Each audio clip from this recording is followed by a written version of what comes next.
তা ইমাম মাহাদি আবার কখন আসবে? আমরা তো বুঝলাম ইমাম মাহাদি আসবেন তারপরে দাজ্জাল, তারপরে ঈসা আলাইহিস সালাম, তারপরে খেলাফত, এই তো। তাহলে ইমাম মাহাদি আবার কখন?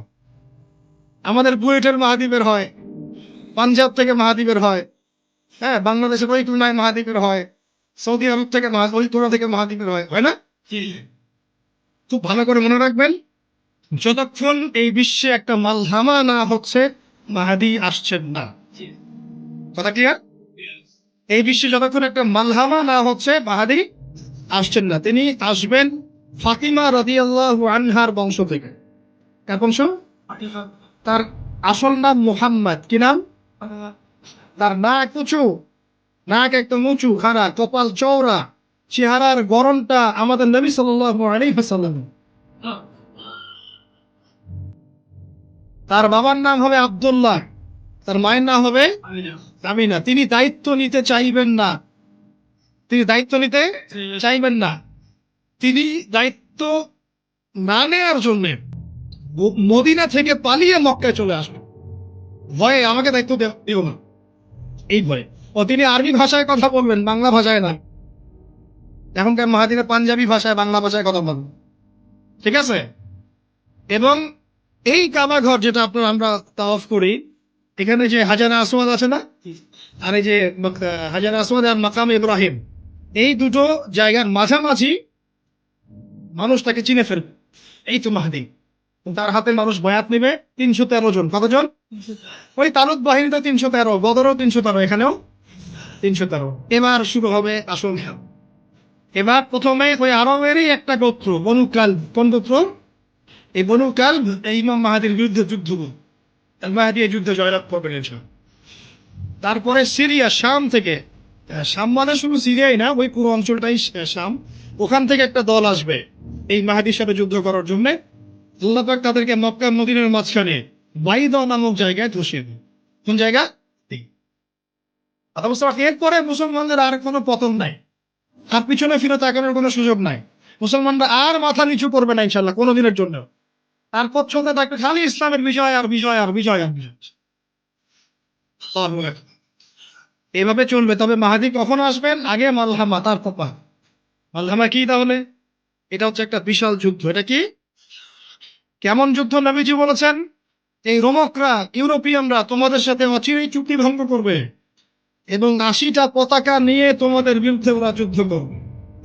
এই মালহামাটা হবে ইরাকের ফোরাত নদীর নিচে হোক আর পাশে হোক, আল্লাহ ভালো জানেন। ওখানে সোনার পাহাড়কে কেন্দ্র করে। কি কেন্দ্র করে?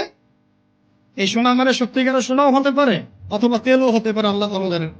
তেল তো এখন সোনার জায়গা দখল করেছে, করে নাই? এই বিশ্বে তো সোনা চলে না, কি চলে? তেল। তো এটাকে কেন্দ্র করে যুদ্ধ হবে। নবীজি বলেছেন ওই যুদ্ধে এত ভয়াবহ হবে যে ১০০ জন যোদ্ধার মধ্যে ৯৯ জনই মারা যাবে। একটু মাথা কাটান যে এমন কোন যুদ্ধ কি হয়েছে পৃথিবীতে যেটাতে ১০০ জনের মধ্যে 99% মারা গেছে? তার মানে এটা হয়নি এখনো। আর একটা যুদ্ধে এত পার্সেন্ট মানুষ কিভাবে মরতে পারে? যদি সে ঢাল তলোয়ারের যুদ্ধ হলে কি মরতে পারে? নিশ্চয়ই এমন কোন অস্ত্র সেখানে প্রয়োগ করা হবে যাতে একাধারে অনেক মানুষ তাড়াতাড়ি মারা যায়। এটা এই অস্ত্র এখনকার যুগের কি অস্ত্র? নিউক্লিয়ার ওয়েপন্স হতে পারে, হতে পারে যদি এই যুগে সেটা হয়। আর যদি আল্লাহ পাক এটাকে আবার পূর্বের অবস্থায় নিয়ে যান, সেটাও হতে পারে, আল্লাহ ভালো জানেন। আমরা এটাকে ইন্টারপ্রিটেশন বলছি, এটা সঠিক হতে পারে, বেঠিক হতে পারে, অ্যাটলিস্ট একটা ধারণা তো পাচ্ছি।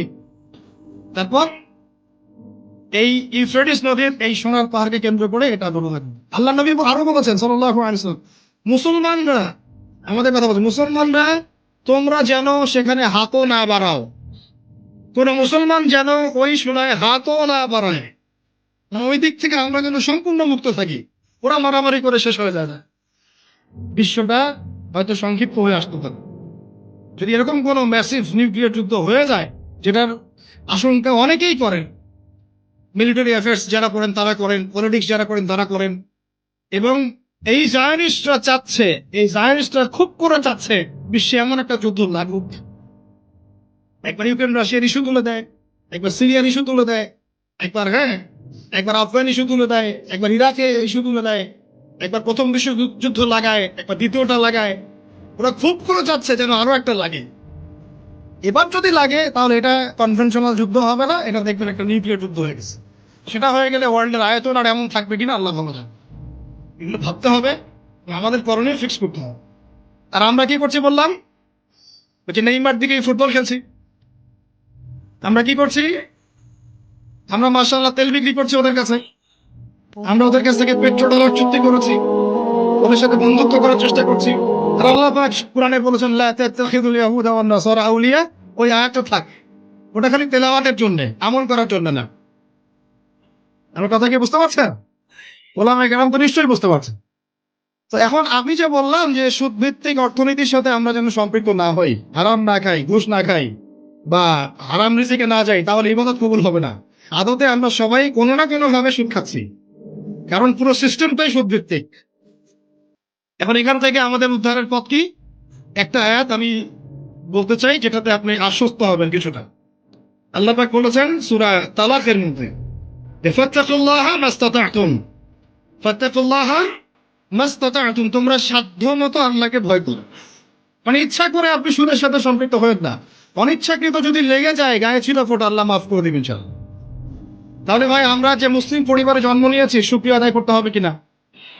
তাহলে নামাজ পড়বো কিনা, রোজা রাখবো কিনা, পর্দা করবো কিনা, আমাদের পরিবারকে পর্দা রাখবো কিনা, বাচ্চাদেরকে আমরা কোরআন সুন্নাহ শেখাবো কিনা, আমরা নফল ইবাদত বাড়াবো কিনা, যাকাত দিব কিনা।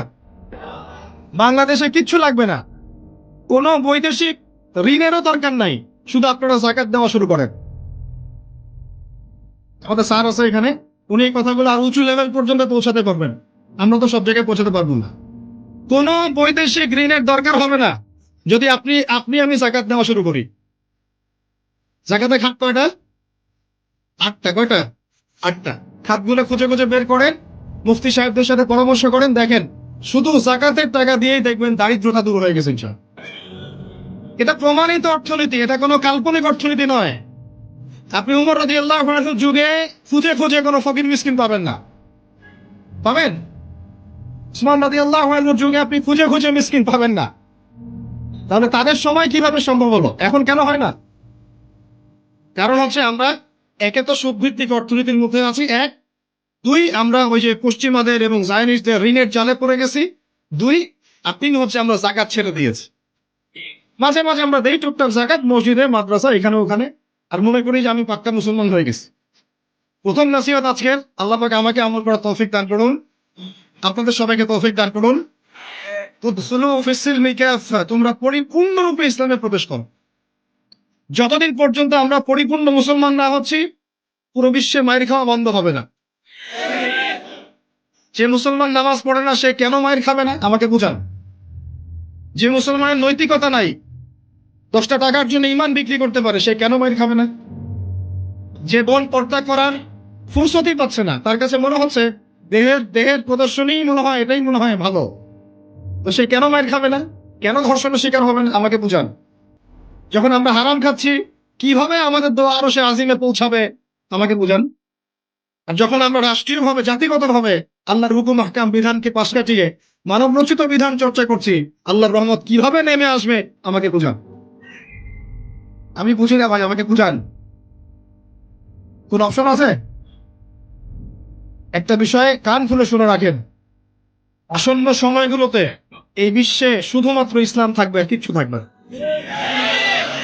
আল্লাহ পাক এমন একটা প্রজন্ম অচিরেই নিয়ে আসবেন, যারা এইরকম ইসলাম পালন করবে না, যারা 100% ইসলাম পালন করবে ইনশাআল্লাহ। তারা পরিপূর্ণ মুসলমানও হবে, ইসলামও পরিপূর্ণরূপে পালন করবে, আল্লাহর পথে দাওয়াতি কাজও করবে, প্রয়োজন হলে জিহাদও শরীক হবে। তখন দেখবেন ইনশাআল্লাহ এমন একটা প্রজন্ম আসছে, ওই প্রজন্মের কাছে এই জায়নিস্টরা বলেন আর পশ্চিমারাই বলেন, কেউ পেরে উঠবে না ইনশাআল্লাহ। আমি খোলামেলা কথা বললাম একদম, এই প্রজন্ম সামনে আসছে ইনশাআল্লাহ। আল্লাহ নবী বলেছেন এমন একটা জাইশ আসবে, যে জাইশ ফালা নি'মাল আমিরু আমিরুহা ওয়ালা নি'মাল জাইশু যালিকাল জাইশ, কতই না উত্তম সেই বাহিনীর আমির, আর কতই না উত্তম সেই সেনাবাহিনী। পৃথিবীর কোন পরাশক্তি তাদের সাথে যুদ্ধ করে পারবে না। আস্তে আস্তে আস্তে আস্তে ওরা বাইতুল মুকাদ্দাস পর্যন্ত জয় করবে, কেউ ঠেকাতে পারবে না। এখন বিশ্বের চিত্র দেখে কি আপনার এটা মনে হচ্ছে? এখন বিশ্বের চিত্র দেখে কিন্তু মনে হচ্ছে না। এখন বিশ্বের চিত্র দেখে মনে হচ্ছে সবকিছু